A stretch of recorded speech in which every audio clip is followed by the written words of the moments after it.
You two and my foolish acolyte here will explain very quickly how you came to bring flesh to the door of my workshop.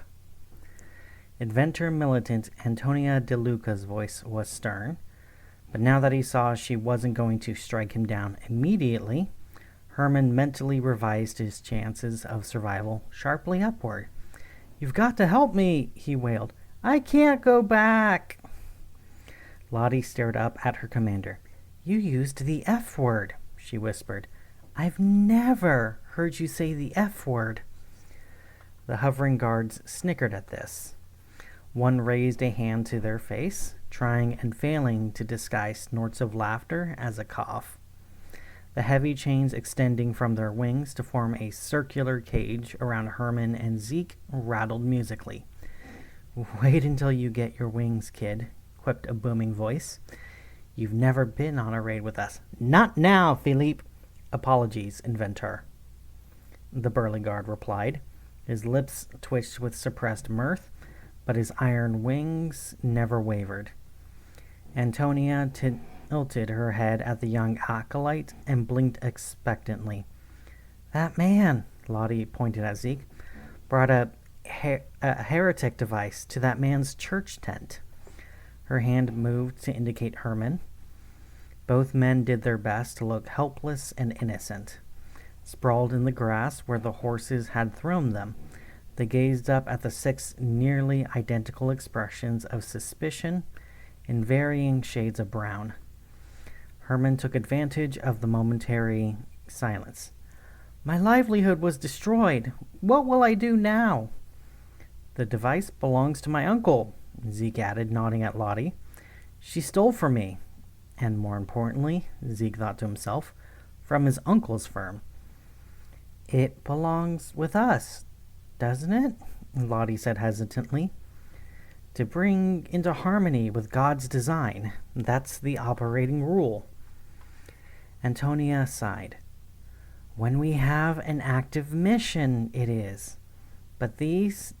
Did you even know this one was marked by the enemy?" The acolyte shook her head. "Lottie, what am I going to do with you? We've been idle too long," said Antonia, before turning back to her captives.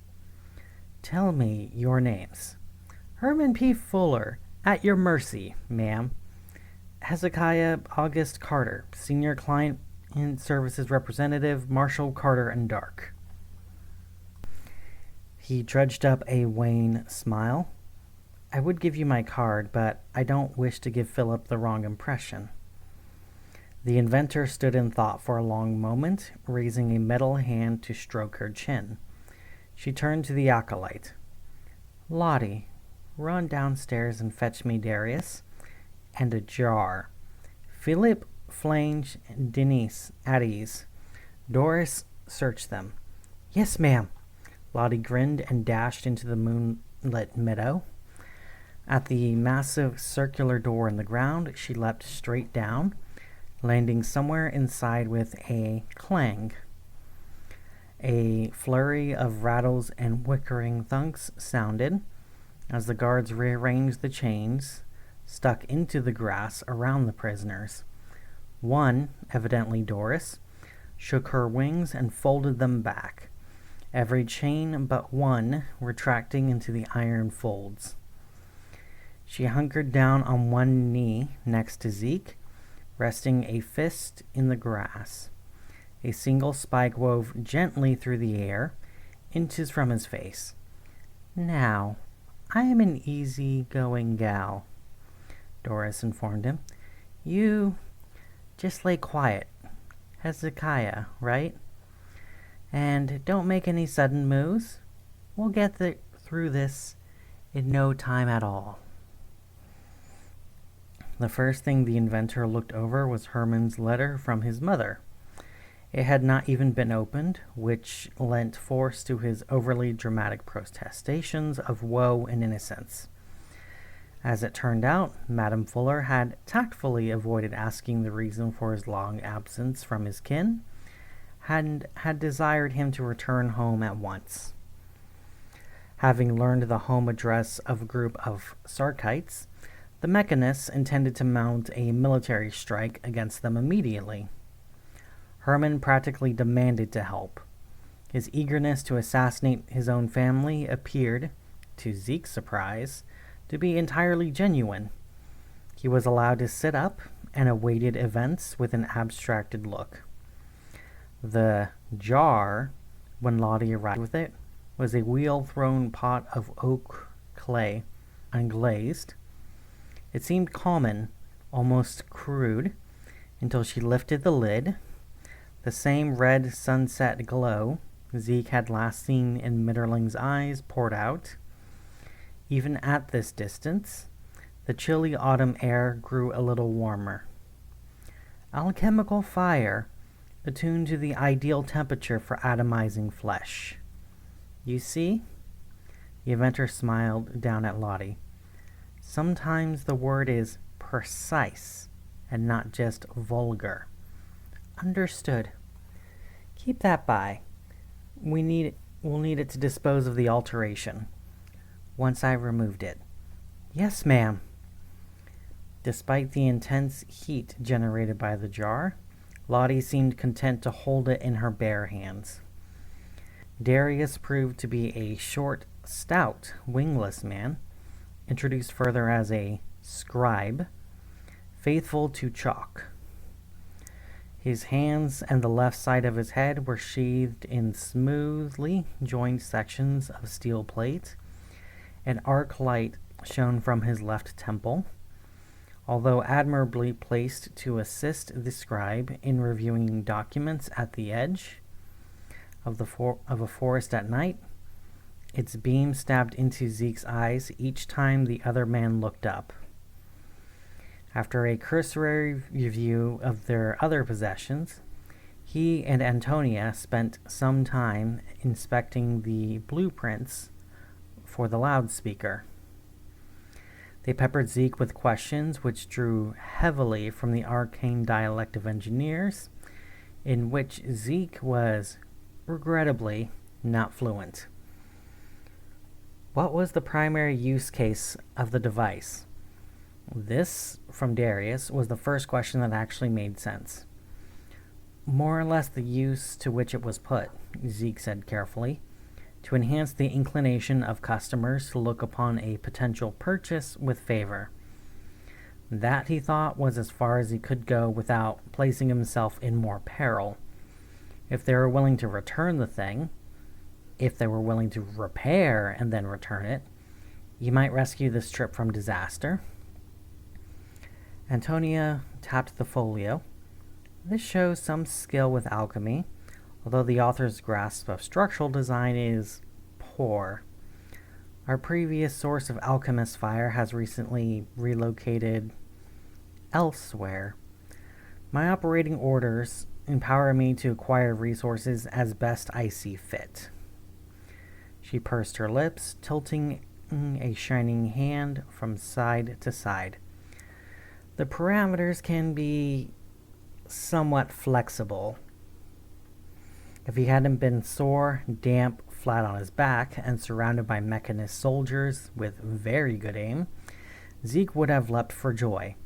He wasn't going to die that night. He was going to make a sale. In the course of a brief but thorough haggling session, Zeke was surprised to learn that Mitterling's case was known to the inventor. The fabricator, or cleric foreman, of Mitterling's home factory was a high stickler, banishing a member of his congregation at the local level for unauthorized self-modification was well within the fabricator's scope. However, a formal declaration of heresy took time, and the legates have not yet ruled.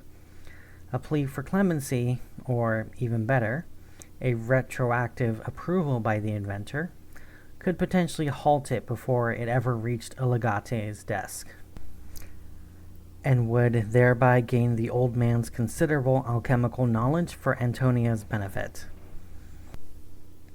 Furthermore, Mitterling would have the inventor's blessing to take on occasional projects for the benefit of Hezekiah's employers, at the engineer's own discretion. The salesman and the inventor shook hands on the deal. She hauled him to his feet as they did so. Darius, who had appeared to be meditating during the negotiations, raised his head and announced that a transcribed copy would be brought from the workshop momentarily for their signatures. He had not exaggerated. An iron raven, bearing a scroll in its talons, labored up through the gate and sailed across the meadow. Zeke gripped the stylus the scribe pressed into his hands and looked down at the scroll. You spell your first name with a 3? Antonia scratched the back of her head and waved this away. Long story. He nodded appreciatively and signed. Now for this, Antonia said, and turned to Herman. The anticipation in her face was both familiar and utterly alien to him. It was not, he judged, that she was going to enjoy doing it. Rather, she looked forward with immense satisfaction to the thought it would soon be done. She raised her right hand, which spread, retracted a layer of armor, and spread again, articulated joints appearing as scores of fine wires unraveled from their cores. My apologies. This is going to hurt. Herman was screaming. It made him feel like a kid again. He hadn't screamed in years. His family hadn't let him. He knew he'd had worse, but damn if he wasn't out of practice. Maybe this would be the last time. He reached for the kernel of silence in the darkness of his mind and found something else there in it with him, a sound. Bright wheels that ring along rails with a chime. The breath of engines deepens, quickens, and swells. Brass wind bisected on the lips of bells. The sway and thrum of towers too vast to climb. One note, high and low, and past the edge of hearing. Its keen, unbearable, full of awe, a stillness of its own, vaster than his. It slid across his loneliness like a blade. He hated it. He hated it. It had to stop. It was everywhere. He screamed again, but for a very different reason. The trip had not been uneventful, but it had at least been swift. Sitting in the front parlor of the house where he'd grown up, Herman felt like a stranger. The wires Antonia left behind, she said, would stop the alteration his brother had carved in his flesh from growing back, in case she missed any pieces. She'd given him a pocket watch. When an opportune moment to strike arose, he was to set its hands to a number, then smash it. It would send a signal in a single pulse to Darius, who would relay the number of troops that Herman expected would be sufficient to deal with the threat. They could arrive in as little as 6 hours. He didn't think for an instant that these were the Mekhanists' only preparations. He just hoped they would bother to come at all. How have you been, Mother? Carefully, he handed her steaming tea in a delicate china cup. Well enough, my son. Madame Fuller took a sip, then set the cup down with a clink. I've got cancer again. Congratulations. A blessed day. Madame Fuller gave a rare, thin smile. I had not thought to need to summon you home, though I suppose it must be decadent to surround oneself only with the lesser, who may be commanded to one's whim. Though her voice was level, her narrowed eyes made this a question. Herman cleared his throat. The mechanite wires under his shirt made him feel horribly conspicuous. The pocket watch dangled from his waistcoat, heavy as lead. It was certainly a learning experience, Mother. And what did you learn? Logistics. The unthinking honesty of this reply startled them both into silence. Madame Fuller sipped tea, recovering her usual grace. I have decided it is time to bring you more fully into our life, Herman, though there are many tasks for which, of course, you are not suited. You are my offspring nonetheless.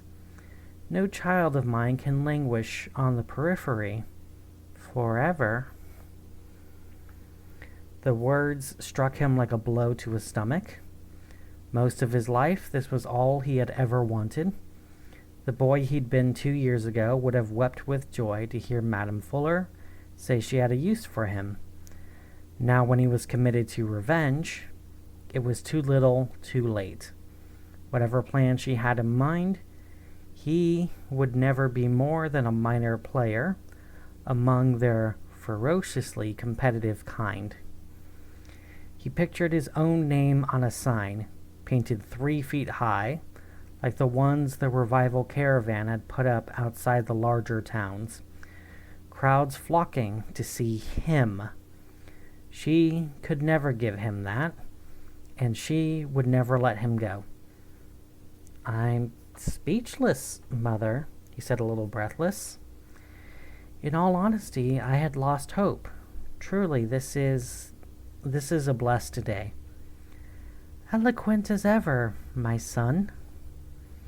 She patted the side of his face, a gleam of anticipation in her eye. There is to be a gathering tonight, in town. Your arrival is timely. Tomorrow we depart for the ceremonial site.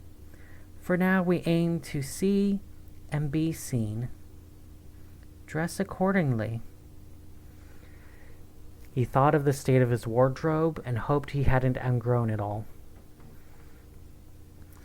Herman, Madame Fuller, and Aloysius rode to the center of town in the carriage. After a few snide remarks about his brother's attempts to cobble together a fashionable outfit, Aloysius lapsed into an uncharacteristic, brooding silence.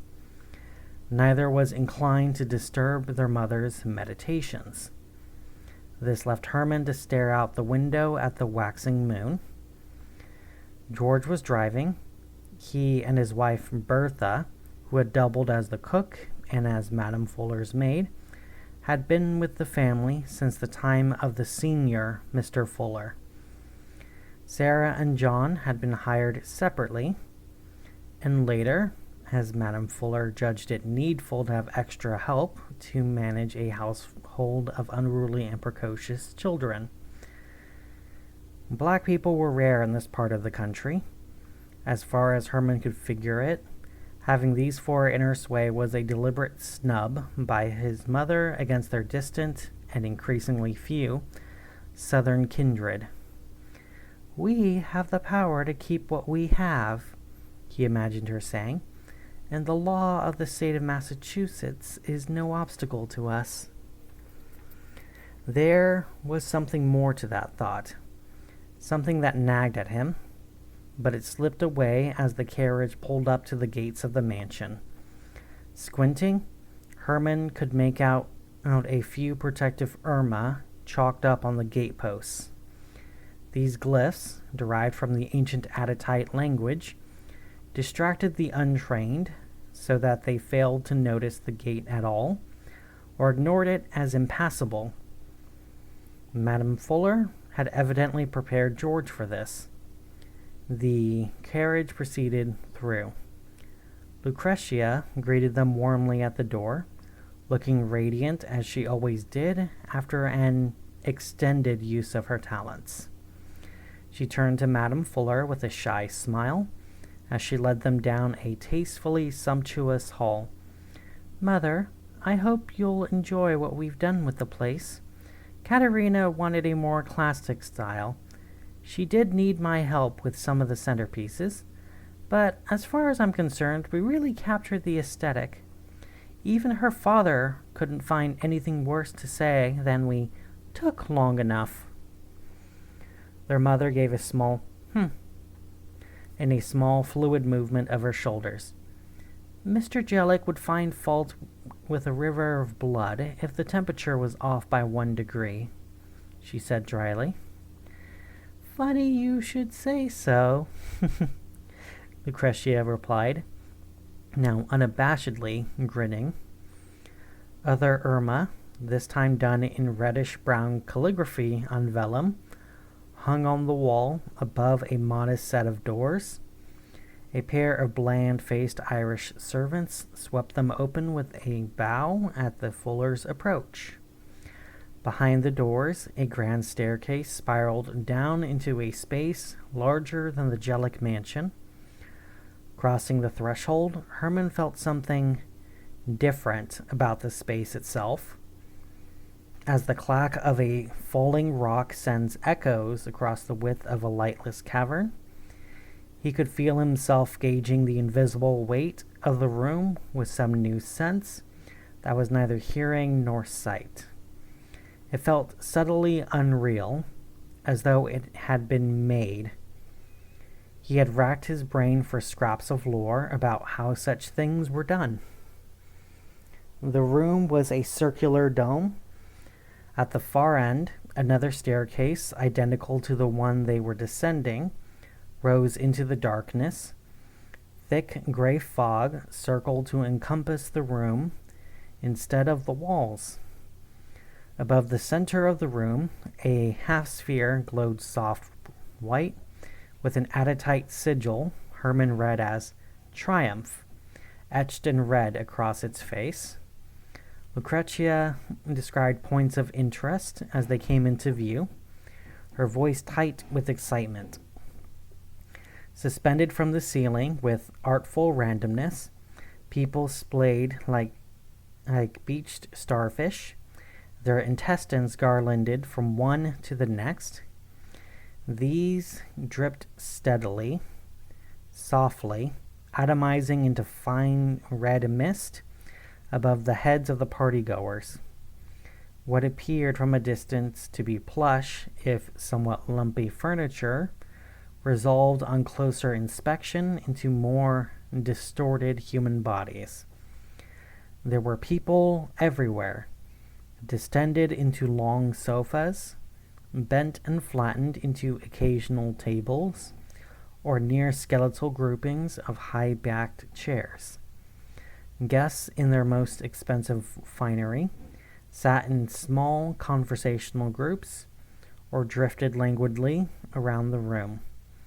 Hats and jackets, or flowing skirts, fading to red where the fabric was light enough to show the stain. A string quartet nestled near the edge played soothing music under a low awning, which shielded their instruments from the mist.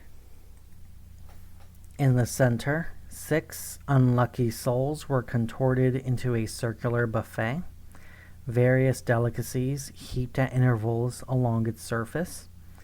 3 pairs of faces had been fused together at the hinge of the jaw, mouths stretched wide to form 3 enormous punch bowls, little red and yellow globes, the swollen abdomens of tiny creatures that looked insectile, browsed along the lips, towering up from the center of what that was a viscous monstrosity, puckered with tumorous growths. It had presumably also been human, and might have had the misfortune to be so again. Those who could carve partook. There were no implements of any kind here. On one hand, Herman admired his sister's ingenuity in making the line between the somebodies and the nobodies, even among the guests so starkly public. On the other hand, he seethed with resentment at the reminder of which side of that line he was on. Lucretia broke off from the narrative of how she and Katerina had divided up the work, voice dropping again to a whisper. "Oh, and I almost forgot. In each area we made 1 or 2 partially insensate. Seems a waste," Aloysius muttered. Madame Fuller silenced his sour grapes with a pointed look. "Except for their hearing." the young woman finished acidly, so they won't be distracted. They're going to tell us everything that's said tonight, afterwards. A word to the wise is sufficient, their mother said, smiling for the second time that day. She took her daughter's hand and squeezed it gently. Truly, this is very fine. Lucretia's face flushed, her own smile incandescent. Thank you, Mother, she breathed and ducked her head as Madame Fuller swept into the crowd. Thank you, Mother, Aloysius repeated in a sing-song voice. Lucretia turned on her heel and gestured around the room and the hidden listeners there. Some of us know you can drive a mule farther if you used a carrot once in a while, instead of just a stick, she snapped. And then with a shrug, she let her eyes flick, once at their mother's retreating back. It even works on me. Herman wasn't exactly bored. In a place this enthralling, he refused to admit to intimidating, even to himself. It was impossible to be bored as such. He found himself idly reviewing the family conversation at the foot of the steps. Lucretia had always been a prodigy, but at the rate she was coming along, it was time to start laying odds on Ma's probable lifespan. Then again, if his own plan succeeded, the question was moot. As the party wore on, he couldn't decide which was worse. The guests who eyed him like he was part of the furniture and wouldn't speak to him at all, or the ones who sidled up to make some superfluous comment, probing for a reaction. He tried the punch and found it startlingly sweet, but quickly retreated from the embarrassment of having to drink out of his own cupped hand in front of the other guests. The jewel-like insects had proven to be ants, and he made a mental note to ask his sister where she had gotten them. A server passed by, their extended hands molded into a tray and smeared with condiments, like a painter's palette, a tidy pile of glistening red cubes in the center. A splash of matching bloody cavities across their muscular chest left little room for doubt where the pile had come from. Decadence, sir? With a sigh of resignation, Herman took a cube and picked a smear at random. He cast a shrewd eye over the server's face, chewing glumly. Damn, that was spicy stuff. You one of my sister's listeners? Sir? The level of calculated blandness could not have come from a mind that was less than alert. He swallowed, grinned, and jostled the server's elbow. You're good. You tell her I said. I bet Ma's gonna taste great. Only a matter of time. A swirl of blood-dampened skirts behind him announced someone else's presence. He turned and was surprised to not recognize the other guest's face. Olga Koshalova, she said, smiling and extended a hand. Her accent was Russian. I hear you are new, come to Adatum's wake. That answered, to some extent, the puzzle of where the other staircase led. The notion that this room might have a relationship to geography in general, as it did to the visible extent of Jellick's property, had previously occurred to him. He'd read, but never before seen proof, that Nalka were still practiced in secret across Russia. It had originated there, among tribal peoples on the icy tundra, but the aristocrats under the czars had evidently adopted a more modern style. He shook Olga's hand, returning the smile. Herman P. Fuller, at your service, ma'am. Not new, come as such, but newly participating. Ah, she glanced around, her expression openly skeptical. And what do you think of it, now that you are here? He took a risk, hoping for a laugh. If this is Adatum's wake, when is Adatum's funeral? Olga scoffed, her mouth pinching into a moue of disgust. She turned and stalked away without saying goodbye. The server wandered off. As Herman stood there, mentally kicking himself, Lucretia approached, towing a staggering Aloysius by the elbow. "There you are! I've been looking all over for you. I'd be lucky to smell a bonfire in this crush." "What happened to him? Is he drunk?" Herman asked, ignoring the brother's slurred attempt to reply.